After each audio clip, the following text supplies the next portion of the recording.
Hello and welcome to What the Just Happened Today, your essential guide to the daily shock and awe in national politics. I'm Joe Amditis. Let's get to it. It's Tuesday, June 25th, 2024. Welcome to day 1253. The United States Surgeon General declared gun violence a public health crisis.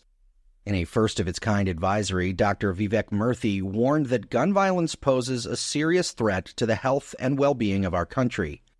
The 39-page advisory underscores the physical and mental toll of gun violence and calls on Congress to pass laws to require safe and secure firearms storage, as well as to implement universal background checks, ban assault weapons and large magazines for civilian use, increase mental health care, and regulate the safety of firearms like any other consumer products.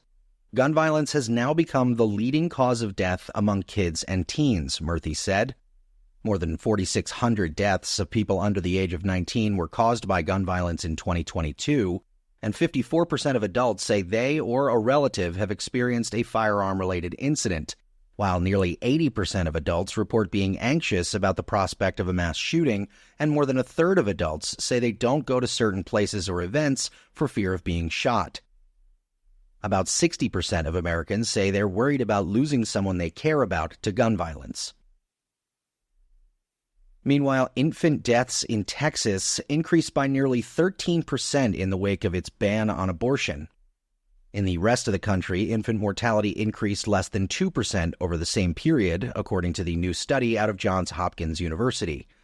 Texas Senate Bill 8 took effect on September 1, 2021, and prohibits abortions after the detection of a fetal heartbeat, which can occur as early as 5 weeks, and it contains no exceptions for incest, rape, or fetal abnormalities.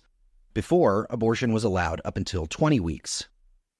The lead researcher on the project said this is pointing to a causal effect of the policy. We didn't see this increase in infant deaths in other states, adding, these findings suggest that restrictive abortion policies may have important unintended consequences in terms of infant health and the associated trauma to families and medical costs. Moving on, the judge who presided over Trump's election interference trial loosened Trump's gag order. Trump is now free to criticize the witnesses and jurors, but he is prohibited from releasing the identities of the jurors or publicly attacking them by name until after he's sentenced on July 11th.